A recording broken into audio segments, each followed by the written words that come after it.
We're going to do a really quick recap of part of chapter 23 to remind us kind of the immediate context and what is leading up to our main study of 24 through 26 tonight. And then next week is our last class, and it'll be chapters 27 and 28. Now, I do not have slides for tonight. I did not get those, but Zach is going to help us feel okay with that. You know, it's like you get used to having your phone, and we're just going to have the title slide up here. So I'm kidding. We'll have some visual, but so we don't forget what book we're in. It'll say Acts, and we'll have that up there at least. But I apologize about that. But this, as I said, these last few chapters it's kind of just running through, like, here's the facts, here's some events, and it's less teaching. You know, if you've watched the way the flow of Luke's letter goes here. But there are some really good stops along the way in this last bit, and it's just telling us about what's happening to Paul, and we're watching the spread of the gospel and things kind of going in different directions in Paul's life. So in chapter 23, if you remember, a group of more than 40 Jews, what were they up to? Murder. You just got straight to it. Murder. Yep. All right. So they opposed Paul. They were against him, right? And they made a what?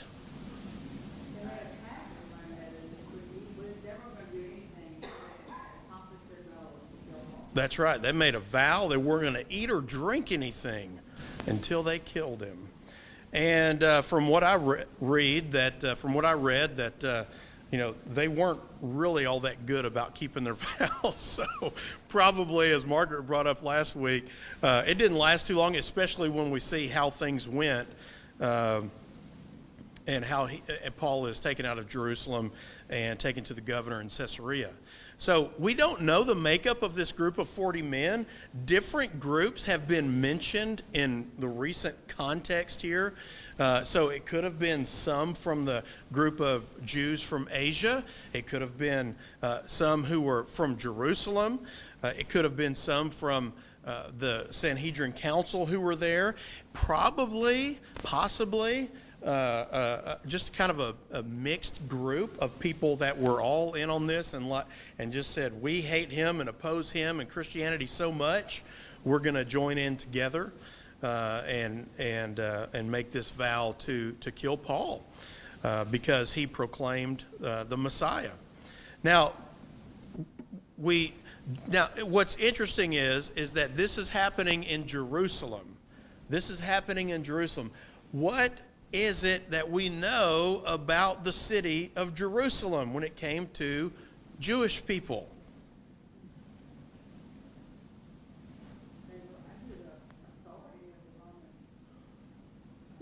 Yeah, as far as government, they were under the authority of Rome. But for a Jewish person, what was the significance of Jerusalem? What they traveled there to worship. If you didn't live there, the temple was there. This was Jerusalem, right? And this was the center of their worship. And the Sanhedrin was there. This is where you would expect what when it came to the faith and devotion of the religious leaders and the Jewish people who lived there. What would you just naturally expect to find there? The best, right? Is that what you said?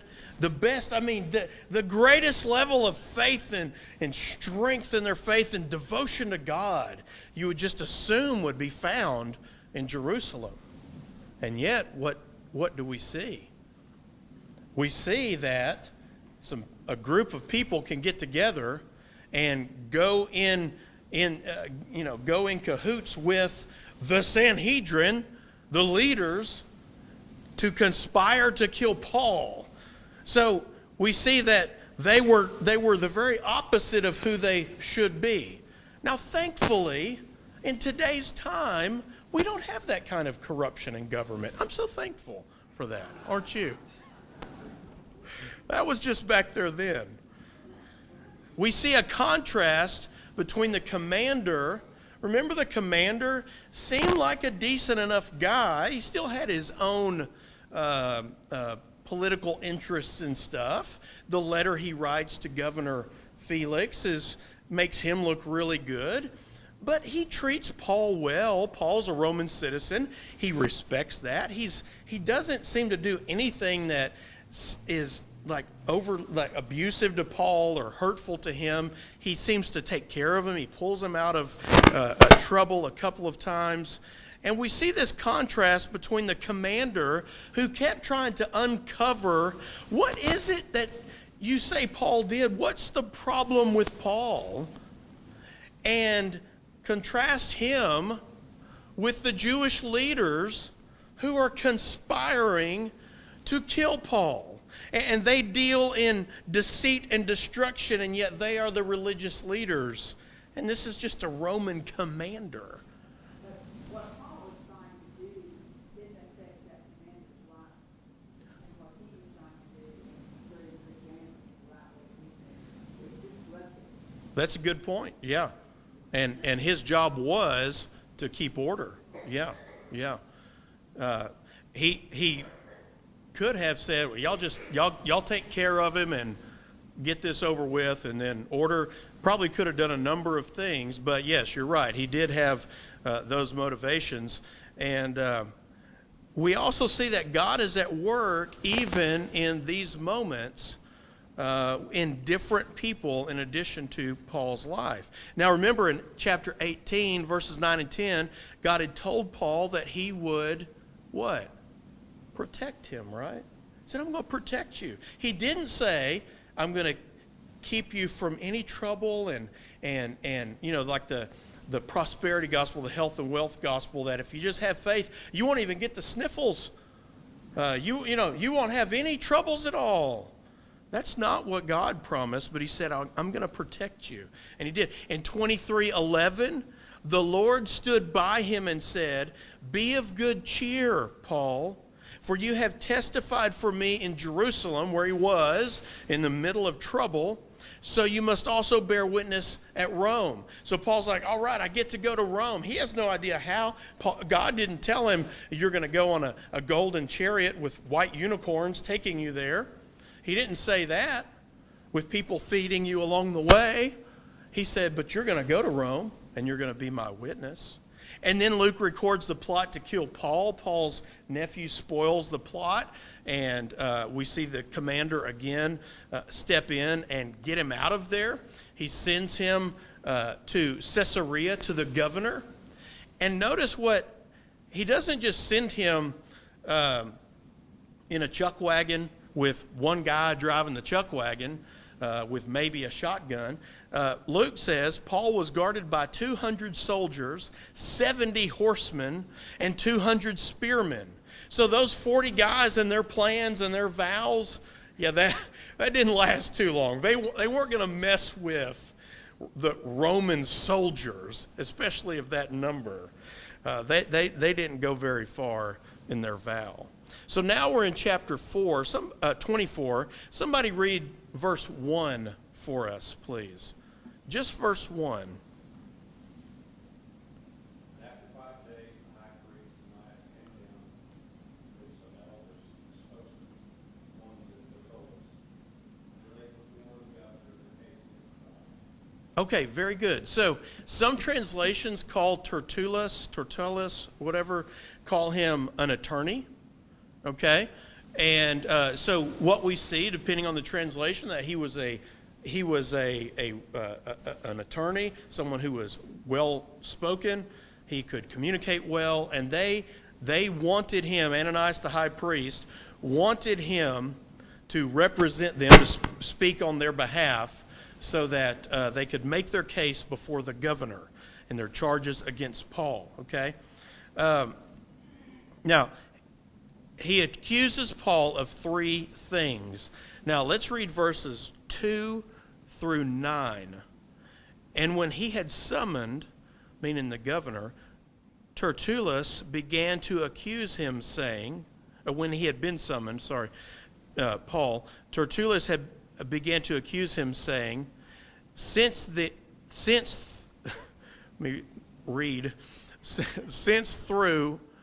you we enjoy much peace, and since by your foresight, most excellent Felix, reforms are being made for this nation, in every way and everywhere we accept this with all gratitude.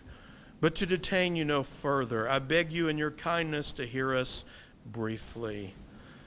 What is he starting off with? Flattery, yes. Oh, most excellent. He's laying it on thick. He says, but I don't want to detain you any further. Let me get to what I want to say. Now let's read 5 through 9. For we have found this man a plague. It's terrible. One who stirs up riots among all the Jews throughout the world, and is a ringleader of the sect of Nazarenes. He even tried to profane the temple, but we seized him. By examining him yourself, you will be able to find out from him about everything of which we accuse him. And verse 9 says what? The Jews also joined in the charge, affirming all these things were so. Everybody's like, yeah.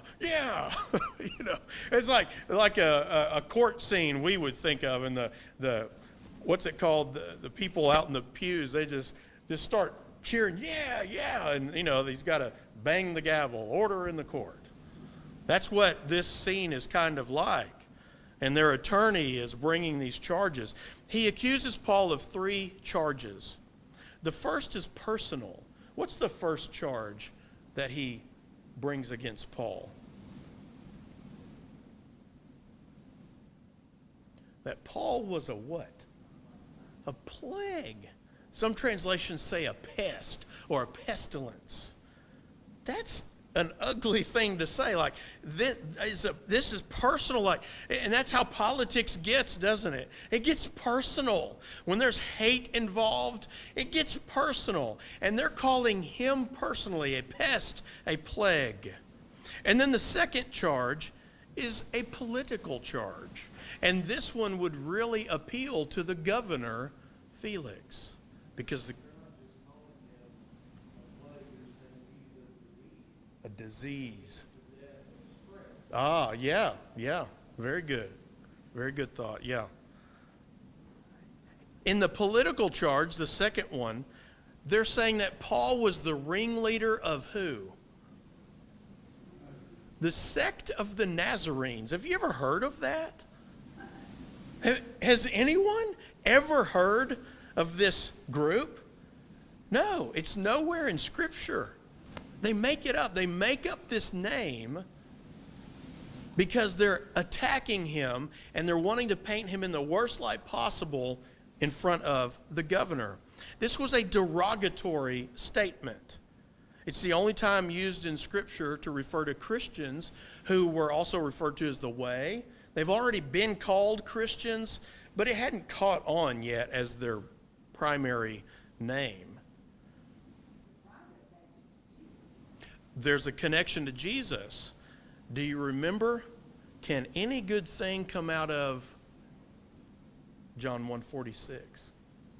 So they're connecting that to Jesus and like, yeah, Jesus. There's no way he's the Messiah. Nothing good can come out of there. And remember, at one point, the Pharisees even question, and who's your daddy? Remember? Because of the irregularity of his conception and birth, right? So in calling them a sect like that, he's also possibly suggesting to the governor that this is an illegal religious group and should be abolished. Because right now, it's changing as more Gentiles are coming to the faith, becoming Christians. But Rome basically saw Christianity as a part of Judaism, and Judaism was grandfathered in and permitted and kind of tolerated. They left them alone, basically. But this is a different kind of charge. They're saying, no, look, this is different. You need to really take a close look at these Nazarenes and the things that they're doing. And then the third is a religious charge that Paul tried to desecrate the temple. Now, do you remember not long ago in chapter 21, Paul made that vow? James encouraged him to do so when he got to Jerusalem. And Paul made that vow and took some other men, and they said, and Paul, will you pay for it? And they go into the temple to go to the temple to worship. And these Jews from Asia in 21:28 said that Paul did desecrate or profane the temple by taking a Gentile in with him. Well, because they earlier saw him with the Gentile. They lied. They made it up. It was an absolute lie. Notice that this attorney softened, changed, reframed it a little bit. The Jews from Asia said that Paul did desecrate or profane the temple, Acts 21:28. Tertullius says that he tried to. Subtle difference, though. So now he can't be proven wrong, really, right? How are you going to prove that he tried or didn't try? You can prove that he did or didn't. But tried, and he knew, because he knew it was a lie. He knew this was fabricated. So in chapter 24, 10 through 21 now, Paul defends himself before the governor. Now it's his turn. And he defends himself well. He's respectful to the governor, but he doesn't try to overly flatter him, but he doesn't back down either. And he's also very clear in his account of the events. Now, Paul is an educated, really sharp guy, and he recounts things very well. But somebody read verse 21. I love how Paul handles this. Somebody read chapter 24, verse 21 for us.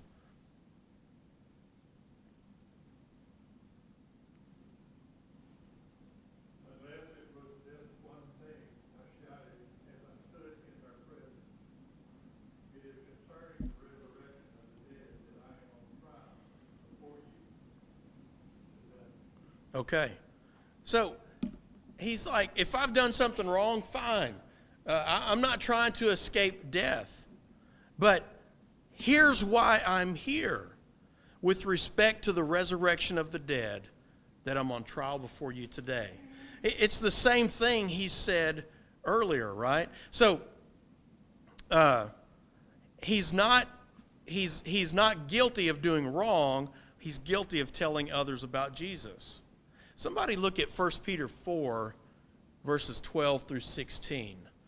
We haven't seen Peter in a long time in the book of Acts, but Peter would later write these words, Peter himself facing persecution. Somebody read 1 Peter 4, 12 through 16. And in Peter's words, we hear what Paul just did. Paul lived this. Of course, Peter lived it too. Somebody have that?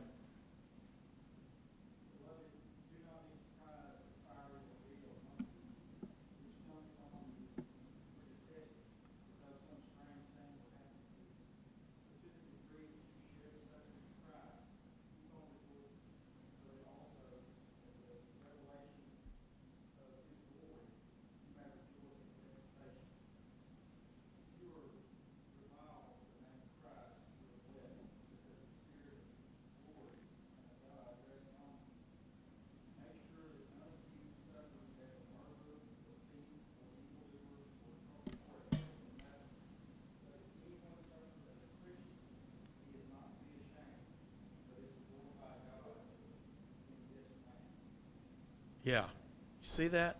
Paul's standing there doing it. An example to us. And Peter certainly did that. And Peter says, this is how we're supposed to live.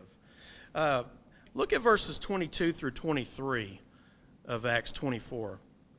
But Felix, having a rather accurate knowledge of the way, put them off, saying, when Lysias the tribune or commander, that's his name, the commander back in Jerusalem, when he comes down, I will decide your case.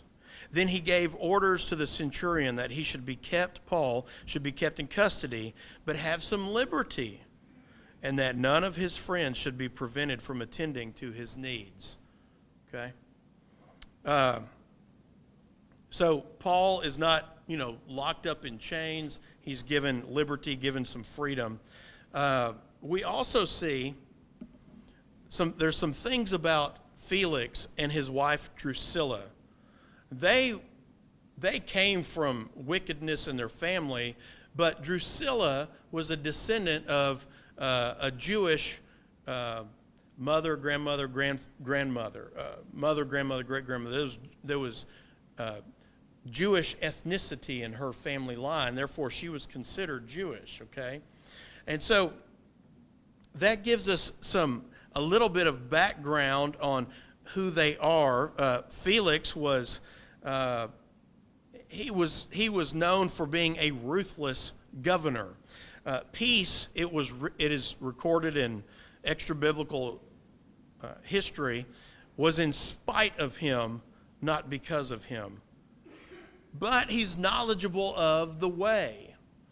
And this is possibly because he's simply a governor, a politician in the area. His wife was Jewish. Perhaps there seems to be some interest in Christianity, to some degree at least. He's knowledgeable about Christianity. Verse 24 is what tells us. Let me read 24. After some days, Felix came with his wife Drusilla, who was Jewish, and he sent for Paul and heard him speak about faith in Christ Jesus. So, it's also Paul's freedom could have been due to his Roman citizenship, that he's detained, but he's also got freedom within that. And then Felix and his wife are knowledgeable of Christianity.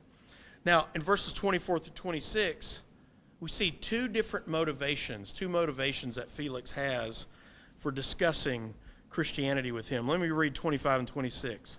And as he reasoned, Paul, about righteousness and self-control and the coming judgment, Felix was alarmed and said, "Go away for the present. When I get an opportunity, I will summon you." And at the same time, he hoped that money would be given him by Paul, so he sent for him often and conversed with him. What are two motivations that you see in Felix for spending time discussing, reasoning with Paul about Jesus, for bringing him in and spending time with him?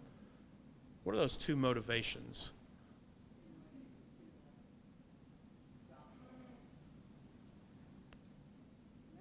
Money, yeah. Yeah, they could be bribed. And again, I'm so thankful that doesn't happen. I mean, politicians cannot be bribed nowadays, and that's just such a good thing we find comfort in that, right? But back then, they could be bribed. And he was hoping to get a little something, a little bribe money, right? A kickback, something under the table.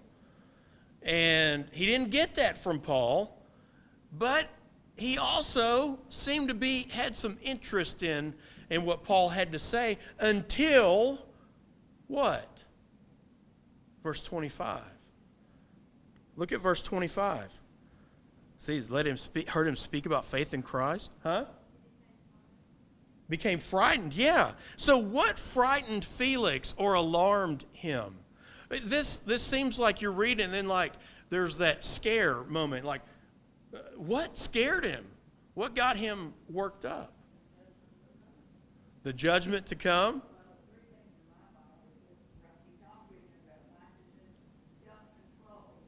Uh-huh. Yeah. And the judgment to come. Yeah, very good. He could sum that up by saying he was afraid of the truth of the gospel. Yes, huh? Yeah, that's true. See, all of a sudden, though, it wasn't just like Christianity or talking about Jesus or Old Testament scripture or theology up here, right? Now, it was in his business, right? It was personal. Paul, the message was stepping on his toes, and he got scared. It alarmed him. It frightened him. It was too personal. I don't want to hear that anymore. No. And he sent him away. There's something there still pulling him back to that message. Now, Felix and Drusilla were also awful people. Their families were awful. They had done awful things. And so those were convicting things to hear about righteousness, self-control, and the coming judgment. Those are three things you don't want to hear about when you want to live the life you want to live. So then we learn in 27, 2 years passed by, and what? He got replaced, yes. And I understand Felix even died 2 years later. So this was near, I don't know how old he was, it was near the end of his life. But now there's a new governor in town, okay? Let's see. So in verse 27, chapter 24 ends with Felix being replaced by Festus. Now Felix, this is interesting, Felix leaves Paul in prison, and it was customary when you had a prisoner and their case had not been settled before your term is up or your time in office is up, that you released them. He left him. Well, why would Felix leave him in custody? Well, Luke tells us, well, we know he didn't get any money out of him. Maybe that was a motivator. But what does verse 27 tell us? And desiring to do the Jews a favor, Felix left Paul in prison. So that seems to be at least the number one, if not the only reason. So he leaves him there because he wanted it playing politics. Do the Jews a favor. Paul's kind of okay, right? He's got some freedom. He's fine. And I can walk away. Now, let's look at verses 6 through 12. It's a little bit, it's not real long, but a little bit longer reading of chapter 25, but it helps us see the context here. So 25, 6 through 12. The little bit intro there in the first verses. Festus is here. Festus is the new governor. See, you thought the Festus you saw on TV was the first one. No, he wasn't the first Festus. This is the first Festus. After he stayed among them not more than 8 or 10 days, he went down to Caesarea, Festus, and the next day he took his seat on the tribunal and ordered Paul to be brought. In other words, I'm going to hold court. We're going to do this. When he arrived, the Jews who had come down from Jerusalem stood around him, bringing many and serious charges against him. So now they get it like a second shot with the governor, a new governor, at Paul, right? They get to retry their case. And they're standing all around him. This seems very mob-like, very chaotic. They're standing all, this doesn't seem very orderly. Many and serious charges against him that they could not prove. Verse 8, Paul argued in his defense, neither against the law of the Jews, nor against the temple, nor against Caesar have I committed any offense. And of course, they couldn't prove anything anyway. Verse 9, but Festus, again, wishing to do the Jews a favor, said to Paul, do you wish to go up to Jerusalem and there be tried on these charges before me? But Paul said, I am standing before Caesar's tribunal, where I ought to be tried. See, Paul knew what was happening. Paul knew what he was doing. To the Jews I have done no wrong, and you yourself know very well. If then I am a wrongdoer and have committed anything for which I deserve to die, I do not seek to escape death. Let's see, Festus hadn't seen anybody like this before, right? But if there is nothing to their charges against me, no one can give me up to them, to the Jews. I appeal to Caesar. Then Festus, when he had conferred with his council, answered, to Caesar you have appealed, to Caesar you shall go. All right, Festus holds his hearing. Paul defends himself well. Festus asks him if he wants to go to Jerusalem. Paul declines, explains why. He knows his rights as a Roman citizen. He knows. He also is seeing. It also seems like, well, why would you appeal to Caesar? Did Paul make a mistake in doing that? To go to Rome? Was that really the best thing to do? Well, look at the situation. Doors are kind of closing where he's at. What do we know about Felix? Felix, his wife was Jewish, and he knew about what? Christianity, right? Felix understood Christianity, but Felix didn't let him out. Door closed, right? Felix could have let him go, but he didn't. And then Felix leaves. He's no longer governor. And they get Festus, who's the governor, who doesn't know anything about Christianity and doesn't know Paul's case, right? Things aren't looking so bright with Festus, right?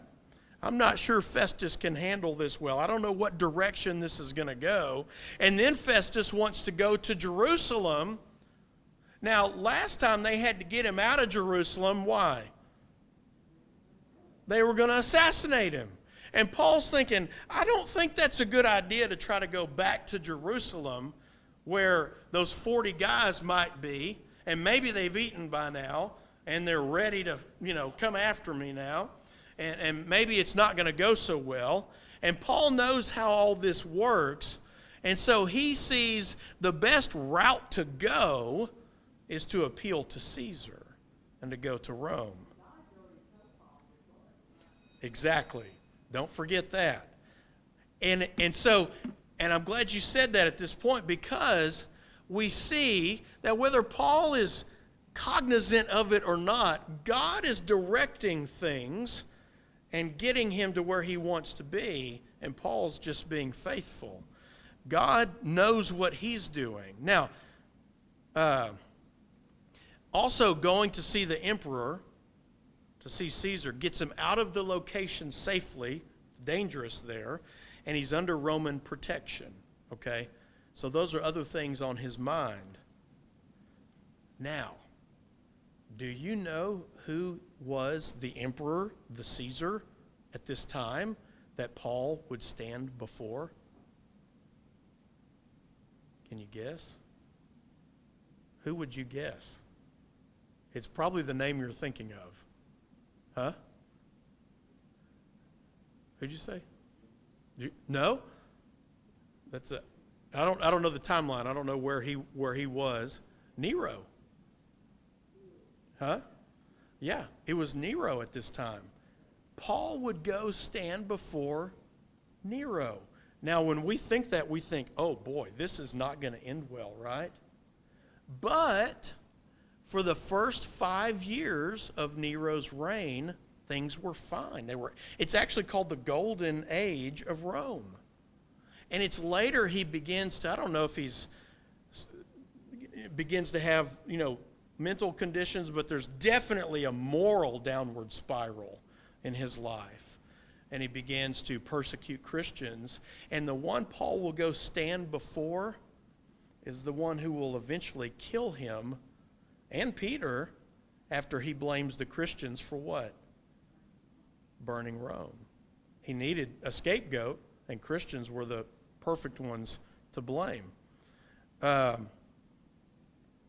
So he goes before, he's on the way there, but he's not there yet. He appeals to Caesar, and in verses 13 through 17, King Agrippa and his wife Bernice, they had some great names back then. We need to bring back Festus and Bernice and Agrippa, and you don't hear those names as much. But they're visiting, and they visit the new governor. Now, in our minds, we think the king is above the governor. In this structure, it was not the case. The governor was more powerful. And this is Herod, one of the Herods of the Herod family. And so he's Agrippa, I forget, I meant to have it here. I don't know if he's the second or third, but he's the last Herod, okay?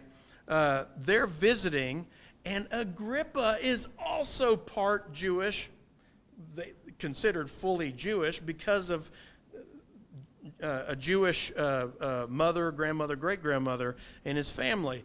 And he's knowledgeable of Jesus and Christianity. And they hear Paul. He would have been familiar with Paul. He says, I want to see him. I want to meet him. I want to hear him. And so in verses 18 through 19 of 25, let's read that. When the accusers stood up, they brought the accusers back in. They brought no charge in his case of such evils as I supposed, Herod said, Agrippa said. In other words, I thought they were going to say these horrible things about Paul. They didn't say anything I expected. Verse 19, rather they had certain points of dispute with him about their own religion and about a certain Jesus who was dead, but whom Paul asserted to be alive. And then Festus is at a loss at how to investigate this. He doesn't know how to, he's telling Agrippa about what the situation is, and he doesn't know how to handle it. So Agrippa's like, well, I want to hear this. I want to learn about this guy. I want to see him. So the king is interested, verse 22, verses 24 through 27. The governor introduces Paul to the King Agrippa and his wife and the situation. And that brings us to 26, and the bell will catch us and we'll have to wrap up. But Paul tells his story, how he used to be before he was a Christian, how he became a Christian, and how he got there to where he was at that point. He tells us, it's a great, if you hadn't read it, go back and read that. It's just a great summary that Paul gives of his life. Look at 22 and 23, and I'll end on this. Then Agrippa said to Festus, sorry. Look at 24. And Festus said, King Agrippa, and all who are present with us, you see this man about whom the whole Jewish people petitioned me both in Jerusalem and here, shouting that he ought not to live any longer. But I found that he had done nothing deserving death, and he himself appealed to the emperor. I decided to go ahead and send him. Verse 26, but I have nothing definite to write to my lord Nero about him. Therefore I have brought him before you all, and especially before you, King Agrippa, so that we have examined him, I may have something to write. This is chapter 25. For it seems to me unreasonable in sending this prisoner not to indicate the charges against him. And we'll hit on 26 next week when they see that there's nothing here. There's no charges here. And we see how Paul handles it, which is a great way that he handles it. And we see how it affects Agrippa as well. Okay, thank you for your participation and discussion. Appreciate y'all.